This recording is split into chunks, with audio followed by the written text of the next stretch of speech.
सकते हैं। बोले किसको? बोले सक्रासुर को भेजा, धेनुकासुर को भेजा, केशी को भेजा, व्योमासुर को भेजा, लवणासुर को भेजा और पूतना को भेजा। न जाने अनगिनत कितने ऐसे राक्षसों को भेजा, लेकिन वो इधर से तो जाते हैं, उधर से नहीं आता। न जाने ऐसी कौन सी चमकी शक्ति उस वृंदावन में है जो वहां जाता है चपट कर वहीं का रह जाता, इधर आता ही नहीं है। नारद जी ने कहा देखो मुझे ये सब बातें नहीं सुननी, मैं मुझे एक बात बताओ। बोले मैं ये चाहता हूँ परसों, अर्थात परसों, परसों माने परसों, मैं ये नहीं चाहता, परसों कृष्ण और बलराम का वध हो जाना चाहिए, बाकी मुझे और कुछ नहीं करना। बोले महाराज आपकी कृपा रहेगी तो हो ही जाएगा। नारद ने कहा हमारी फुल कृपा तुम्हारे साथ, मेरा खुला समर्थन तुमको, फुल सपोर्ट। जब तक तुमको हम ठिकाने नहीं लगा देंगे तब तक हम चैन से नहीं बचेंगे। इसने कहा अगर ऐसी कृपा बनी रहेगी तो परसों तक हम उनको ठिकाना। हाँ हाँ बोले पूरा कृपा। बोले कैसे?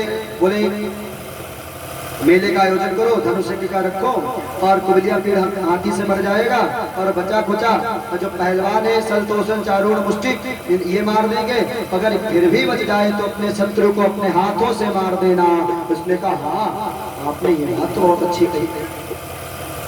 विचार करने लगा किसको भेजा जाए, क्या किया जाए, विचार कर रहा है सभा में किसको भेजा जाए, क्या किया जाए। इतनी देर में इनको ध्यान आया जिस प्रकार से भगवान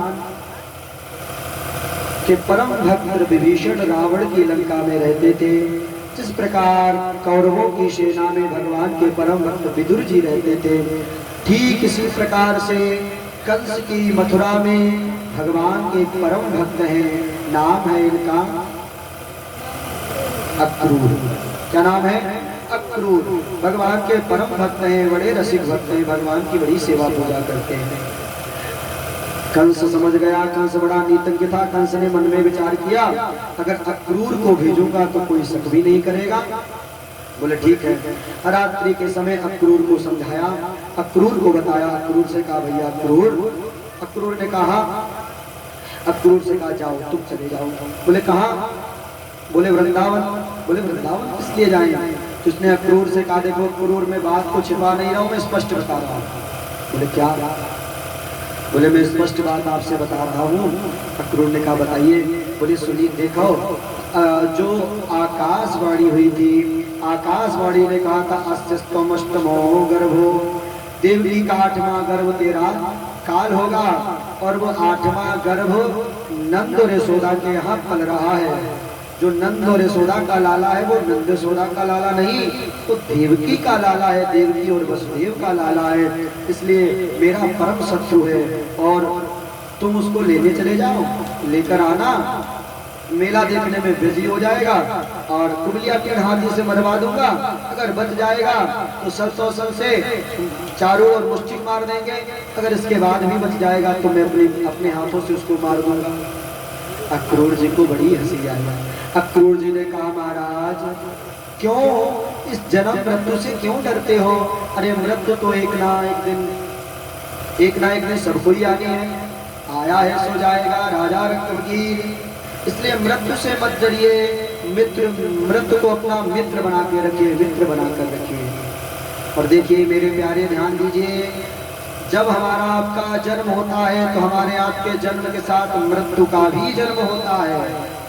और मृत्यु कहाँ रहती है? आपकी पीठ पर ही रहते। मृत्यु जन्म बताम वीरेन देहेन सहजायते, अर्थात देह के साथ मृत्यु का भी जन्म होता है। और हम आप जहाँ जाते हैं, चाहे वृंदावन जाएं, चाहे बरसाने जाएं, चाहे दिल्ली, मुंबई, आगरा, लंदन, जहाँ भी जाओ, ये मत समझना कि आप वहाँ चले गए तो मृत्यु आपकी नहीं, मृत्यु पीछे ही पीठ के पास जाती है, बंद करती। इसलिए कंस को समझाया कौनों को सुख दुख कर दाता, निज कृत कर्म भोग से भ्राता। और कंस से कहता है सुनो, कोई किसी को नहीं मारता, व्यक्ति के कर्म ही उसको मारते हैं और व्यक्ति के कर्म ही उसको बचाते हैं। अब बताइए किसी व्यक्ति को फांसी हो गई, तुमको बेचारे को फांसी हो गई, बेचारा नहीं, उसने ऐसे कर्म किए हैं जब उसको फांसी हुई।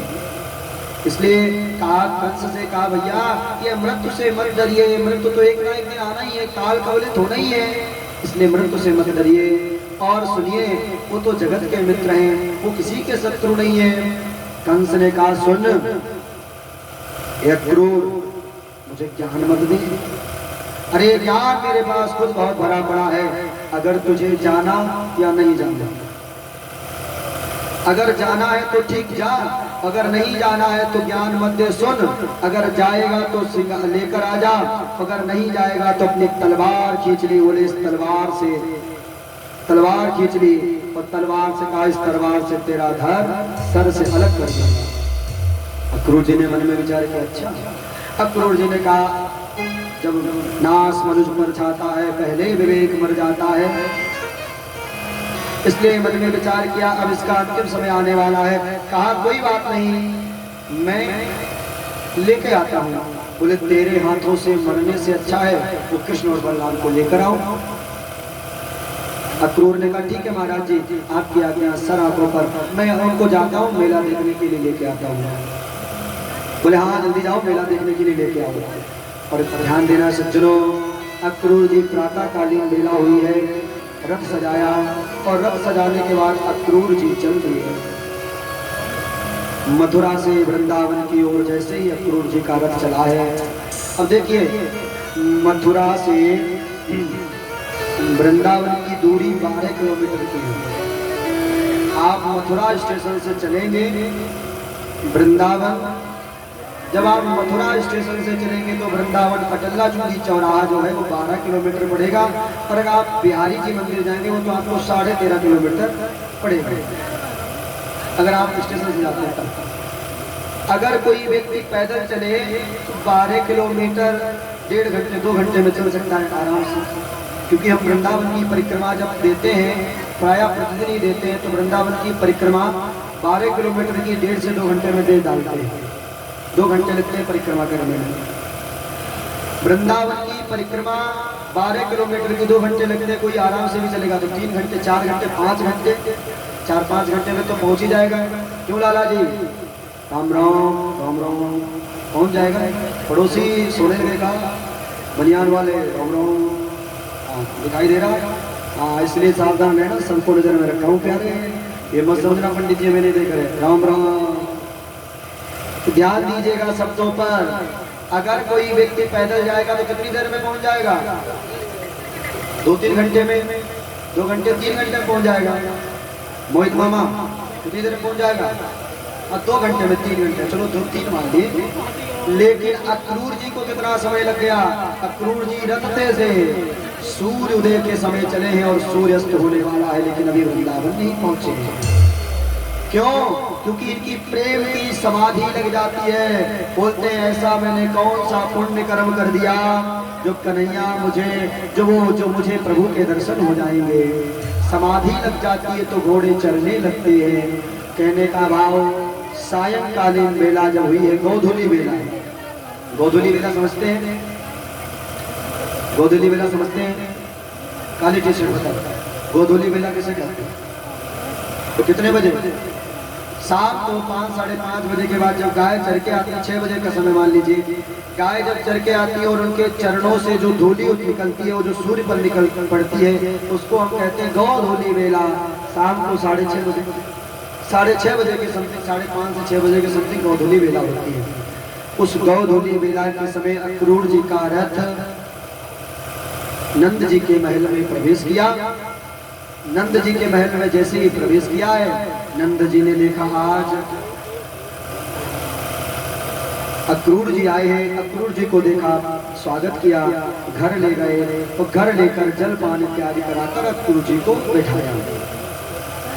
इधर भगवान कन्हैया और बलदाऊ भैया दोनों गैया चरा रहे हैं, आपस में चर्चा कर रहे हैं। गाय चराते चराते आपस में चर्चा कर रहे हैं। बलदाऊ भैया से कन्हैया कहते हैं, दाऊ भैया जो अपन ने मक्खन खाया है ना, उस मक्खन को,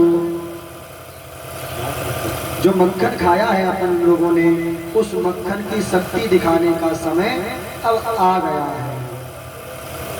और जैसे ही आज भगवान कन्हैया गाय चराकर वापस आए, गौशाले में जाकर जैसे ही गायों को वापस किया, गायों को बांधा, गायों को जैसे ही प्रणाम किया, गायें समझ गई अब मुझे ये कन्हैया दोबारा नहीं चलाएंगे। मानो अश्रु की धारा से गाय माँ रोकर कहने लगी, प्रभु तुम मत जाओ छोड़कर मुझे। अक्रूर आगे आए, आकर महल में देखा, अक्रूर के रथ को खड़ा हुआ देखा। कृष्ण ने बलराम को, बलराम ने कृष्ण की ओर देखा। बोले भैया अब मैया के बंधन को मुक्त करने को समय आएगा। अब मैया के बंधन को मुक्त करते हैं। जैसे ही घर में प्रवेश किए हैं, अक्रूर जी ने कन्हैया ने अक्रूर को देखा। अब देखिए भगवान कन्हैया झटपट दौड़ कर गए और तुरंत जाकर अक्रूर के चरणों में प्रणाम किया। काका प्रणाम, काका प्रणाम। चरणों में प्रणाम किया। अक्रूर भगवान को प्रणाम कर रहे हैं और भगवान अक्रूर को प्रणाम कर रहे हैं। भगवान कन्हैया ने कहा, काका ये क्या कर रहे हो? आप ये ऐसा क्यों कर रहे हो? अरे मेरे प्यारे काका, मैं आपको प्रणाम करूंगा ना कि आप मुझे प्रणाम करेंगे? आप मुझे क्यों प्रणाम कर रहे हो? और जैसे ही मुस्कुराए तो अक्रूर जी सब भूल गए, जैसे पहले थे वैसे बात भूल गए। अक्रूर को प्रणाम किया। अक्रूर ने आज प्रभु को आशीर्वाद दिया। मैया यशोदा के पास गए, मैया यशोदा को गले लगाया। नंद बाबा इत्यादि के पास बैठे। नंद बाबा ने भोजन इत्यादि कराने के बाद मैया यशोदा भोजन करने ही वाली थी। भगवान कन्हैया बलदाऊ भैया ने भोजन किया, नंद बाबा और अक्रूर जी ने भोजन प्रसाद किया। अब जैसे ही अक्रूर जी ने भोजन करके विश्राम कर रहे थे,